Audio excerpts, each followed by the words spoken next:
Hola, buenas noches. Mi nombre es Álvaro Sandes, soy estudiante de la Universidad de Montevideo, de Uruguay.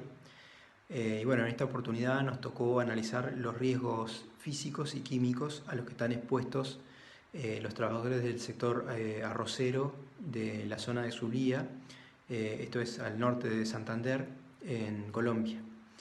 Eh, Básicamente lo que utilizamos es un checklist para ver qué riesgos estaban expuestos. Y bueno, dentro de los riesgos físicos, lo que pudimos detectar fueron riesgos principalmente ergonómicos por el tipo de tareas que desarrollan. Como dijimos, hay muchas tareas de tipo manual, donde realizan trabajo con carga física importante. Riesgos por caídas o por golpes, ¿no? Esto básicamente porque trabajan en terrenos muy desparejos, desniveles, zonas anegadas, ¿no? Exposición a ruido y a vibraciones, básicamente por la maquinaria que utilizan, la maquinaria agrícola, ¿verdad? Que por lo que se ve no es de última generación y seguramente no tenga mecanismos de control del ruido, ¿verdad? Y después todo lo que es la exposición a factores climáticos. Son trabajadores que están largas jornadas expuestos al sol y eso genera un riesgo de quemaduras tanto de piel por exposición solar, ¿verdad? El otro punto son los riesgos químicos. Los riesgos químicos bueno, están dados básicamente por el uso para la producción de arroz de los agroquímicos.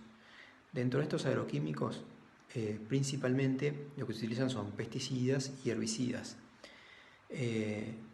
Todos ellos tienen riesgos que pueden ir desde lesiones menores, desde lo que es una irritación, por ejemplo, de piel o vía respiratoria, hasta consecuencias más severas como una intoxicación aguda o lesiones, consecuencias a largo plazo, que pueden ir desde daño de algunos diferentes órganos hasta, por ejemplo, efectos teratogénicos o en el caso de personas en edad reproductiva, afectación de la capacidad reproductiva, ¿verdad?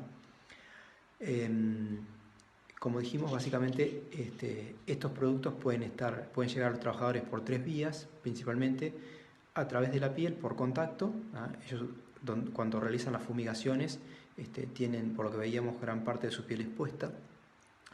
A través de la vía respiratoria, también porque veíamos que no utilizan mecanismos de protección personal, utilizan apenas una cobertura con alguna especie de telas en la cara. Y en el caso de una ingestión accidental, porque bueno, son productos que manipulan y utilizan incluso en sus domicilios. Así que esas serían las vías de ingreso básicamente de estos químicos. ¿Qué podemos hacer para controlar estos riesgos o minimizarlos al menos? Bueno, dentro de lo que son los riesgos físicos, para los riesgos ergonómicos, bueno, se pueden tomar medidas administrativas como la reducción de la jornada laboral, la rotación de personal en diferentes áreas, la realización de pausas activas para disminuir el riesgo de lesiones musculoesqueléticas. Referente al riesgo de caídas, el uso adecuado de calzado con suelas antideslizantes, mantener las áreas de circulación alrededor de los arrozales despejadas. Respecto a la exposición al ruido, bueno, tratar en principio de disminuir el ruido en la fuente, o sea, en la maquinaria, y después, por supuesto, que el uso de medidas de protección personal como orejeras o tapones auditivos.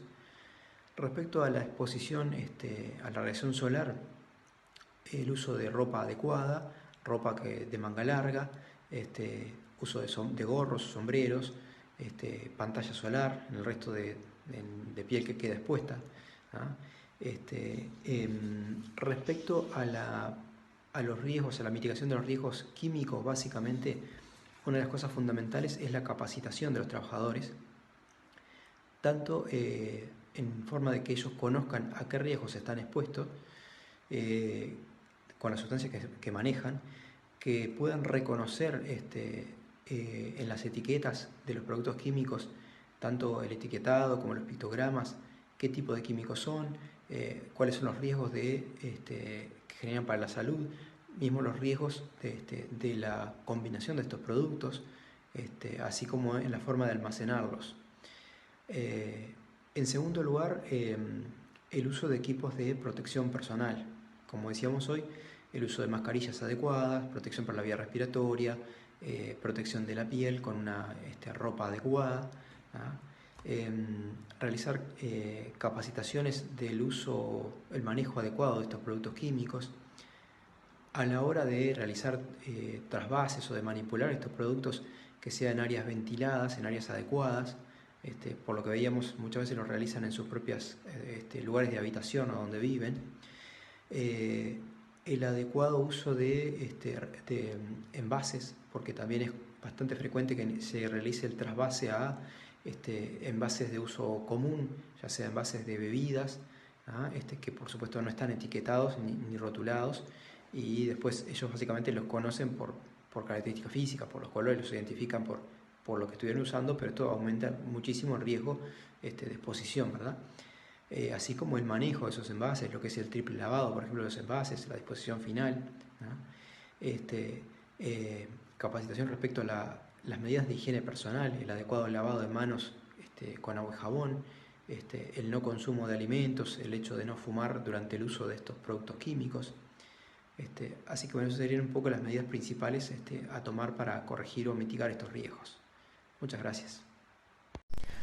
Olá, meu nome é Beatriz, eu sou estudante do Centro Universitário Sezuca, fica localizado no Brasil, e hoje eu vim falar um pouquinho para vocês sobre os perigos biológicos e os perigos biomecânicos, ou riscos também. Fizemos uma análise dos trabalhadores agrícolas, eles trabalham no ramo de arrozeiros, e fizemos uma análise através da tabela que nos foi disponibilizada. E agora eu vou falar um pouquinho para vocês sobre os perigos biológicos que foram identificados.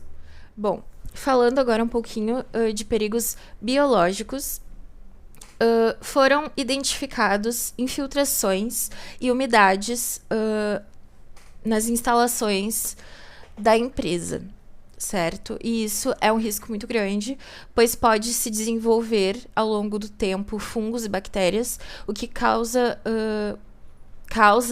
poderá causar algum problema respiratório ou algum problema de alergias, e isso é bem sério, certo?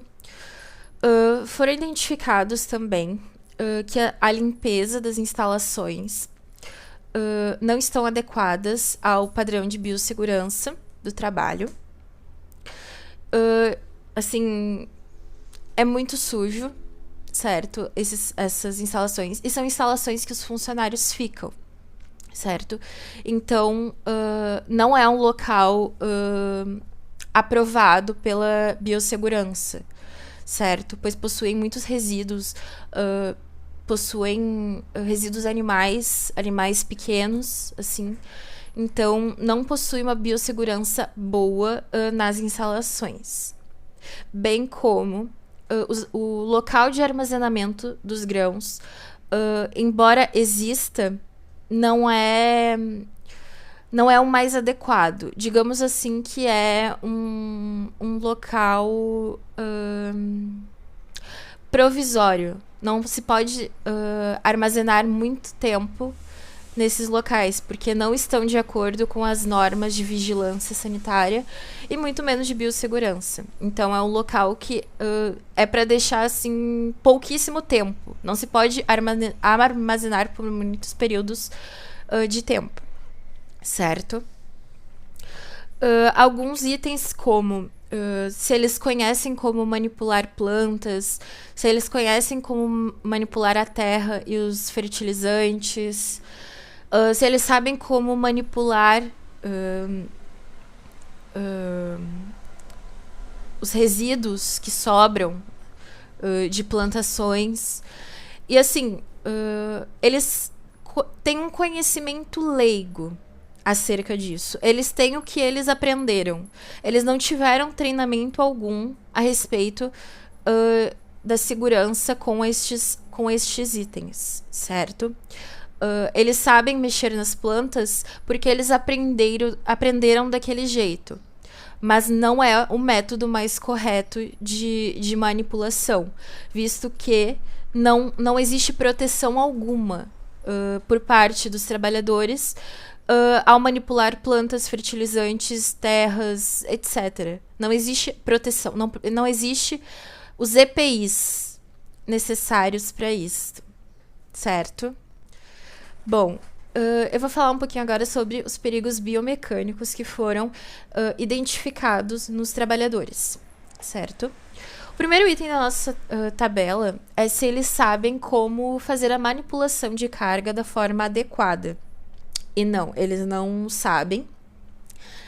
A manipulação de cargas deles é muito bruta, ainda é muito manual, certo? Até respondendo já um item, eles não utilizam muito o maquinário para transporte de carga, o que dificulta muito.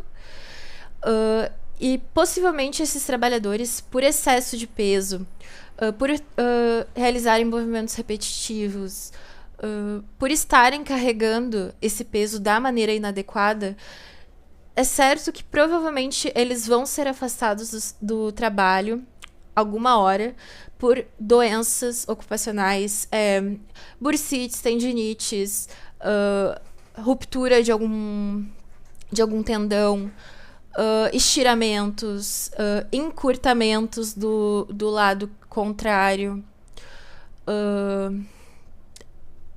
possível compressão de nervos. São muitas hipóteses que pode afastar o trabalhador da sua função, e algumas até por tempo indeterminado, ou a vida toda, certo? Próximo item é se existe movimentos repetitivos de membros superiores. Desculpa. Sim, existe esses movimentos repetitivos e eles se repetem durante toda a jornada de trabalho desses funcionários, prejudicando muito a segurança e a saúde deles. Ao final do dia, esse funcionário vai estar esgotado e possivelmente vai estar com dores muito sérias em membro superior.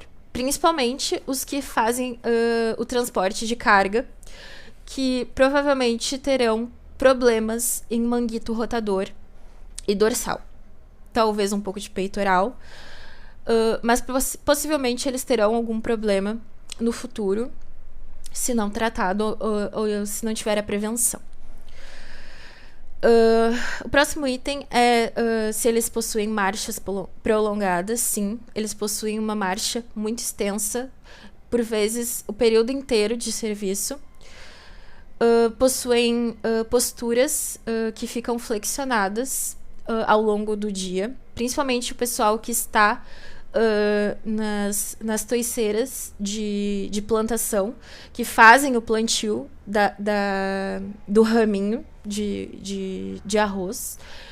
Esse pessoal mantém o tronco fletido por muito tempo e certamente desencadeará problemas no futuro.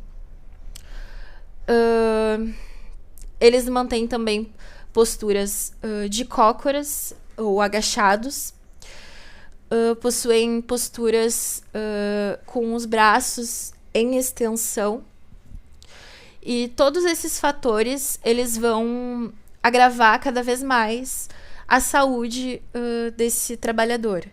Vai sim prejudicar a saúde dele e ainda vai possivelmente afastar ele da função devido a essas prevenções que não foram tomadas, a esse cuidado que poderia ter tido, a esse treinamento que poderia ter sido disponibilizado e evitado a perda de um funcionário colaborativo. Como último tópico, realizar movimentos repetitivos, como já foi falado. Sim, eles fazem muitos movimentos repetitivos. Um movimento que não foi citado, mas que eles fazem muito, é a rotação de tronco. E esse movimento, para quem estuda, sabe que é muito prejudicial quando a gente faz ele repetidas vezes. E principalmente quando estamos com uma carga, acaba se tornando uma isometria e também prejudica muito a saúde do trabalhador. Essa foi a minha parte.